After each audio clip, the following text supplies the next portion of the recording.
दोस्तों क्या आप जानते हैं बच्चे के दिल में गड़बड़ी का पता फेटल इकोकार्डियोग्राम से लगाया जाता है। इस टेस्ट के जरिए डॉक्टर माँ के गर्भ में पल रहे भ्रूण के दिल को देखते हैं। आइए अब जानते हैं इकोकार्डियोग्राम कब करते हैं। दरअसल प्रेग्नेंट वुमन की हार्ट संबंधी एबनॉर्मलिटी के कारण, इसके अलावा हार्ट में गड़बड़ी की वजह से भ्रूण की जान को खतरा हो, या फिर प्रेगनेंसी के दौरान हार्ट प्रॉब्लम का रिस्क बढ़ाने वाली दवाइयाँ ली गई हो, और साथ ही रूटीन अल्ट्रासाउंड के दौरान डॉक्टर किसी तरह की एबनॉर्मलिटी पाए तो इकोकार्डियोग्राम करना बहुत जरूरी हो जाता है। इस जाँच के बाद दिल में सुराख होने पर डॉक्टर इलाज शुरू करने से पहले 4 चीजें देखते हैं। दिल का सुराख कितना बड़ा है और वह दिल के कितने हिस्से में है, मरीज की उम्र क्या है और उसके लक्षण क्या क्या है। नवजात दिल में 5 मिलीमीटर से छोटा सुराख 1 साल में खुद बढ़ जाता है। बीमारी के लक्षण न दिखने पर अक्सर इलाज की जरूरत नहीं होती है। दोस्तों स्लीप डिसऑर्डर के बारे में तो आपने जरूर सुना होगा, पर लेकिन क्या आप जानते हैं इसके लिए 3 तरह के हेलुसिनेशन होते हैं। फर्स्ट होता है इंट्रूडर हेलुसिनेशन। कमरे में इविल प्रेजेंस के होने की भावना जब बहुत ज्यादा स्ट्रॉन्ग हो जाती है और ऐसा लगने लगता है कि सच में कोई है, तो वो इंट्रूडर हेलुसिनेशन होता है। और इससे प्रभावी मात्रा में जब हमें हमारी छाती पर दबाव महसूस होने लगे और घुटन महसूस होने लगे तो वो होता है इनक्यूबस हेलुसिनेशन। ये इंट्रूडर हेलुसिनेशन के साथ ही होता है। इसके अलावा जब हमारे शरीर को आभासी तौर पर हरकतों का अनुभव होने लगता है, जैसे लेटे समय कुछ इंच बिस्तर से ऊपर उठ जाना या किसी का हमें छूना, ये वेस्टिब्युलर मोटर हेलुसिनेशन होता है। तो दोस्तों आपको ये जानकारी कैसी लगी हमें कमेंट करके जरूर बताएं। इस तरह की वीडियोस और अपडेट्स के लिए जुड़े रहे हमारे चैनल से। Thank you so much.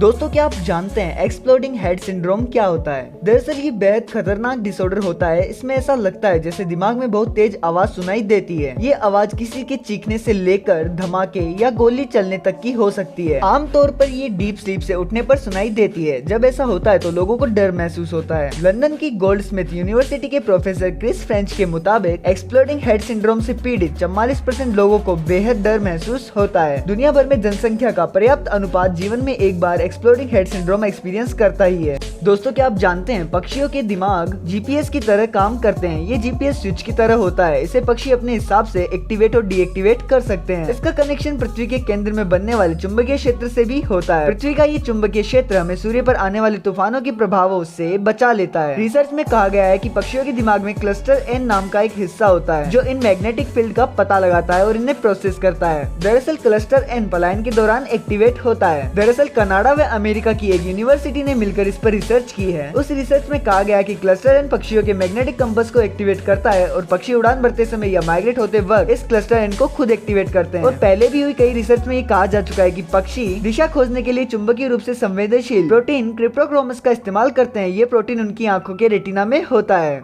Hello friends, आज हम आपको बताएंगे कुछ इंटरेस्टिंग सवाल व उनके जवाब। पहला सवाल है कि दुनिया के किस देश के लोग खाने में जैतून के तेल का इस्तेमाल करते हैं। तो इसका जवाब है रूस के लोग खाने में जैतून तेल का ज्यादा इस्तेमाल करते हैं। फिर सेकंड नंबर क्वेश्चन है खिचड़ी किस देश का राष्ट्रीय भोजन है। तो ये तो आप सभी जानते होंगे कि ये सिर्फ भारत का राष्ट्रीय भोजन हो सकता है, जो कि पूर्व पश्चिम उत्तर और दक्षिण भारत का आहार है, जो भारत में सभी जगह पर मिल जाता है। फिर तीसरा सवाल है कि पुरुष कितने साल तक बाप बन सकता है। इसका जवाब है कि मर्द के लिए 50 और उससे अधिक उम्र में भी पिता बनना मुमकिन है, लेकिन एक शोध के अनुसार 40 साल से ज्यादा उम्र के पुरुषों में पिता बनने की सफलता की संभावना बहुत कम हो जाती है। फोर्थ क्वेश्चन है पपीता किस देश का राष्ट्रीय फल है। तो दोस्तों हम आपको जवाब में बता दें कि पपीता मलेशिया का राष्ट्रीय फल है। तो दोस्तों आपको ये जानकारी कैसी लगी हमें कमेंट करके जो बताएं। इस तरह की वीडियोस और अपडेट्स के लिए जुड़े रहे हमारे चैनल से। Thank you so much.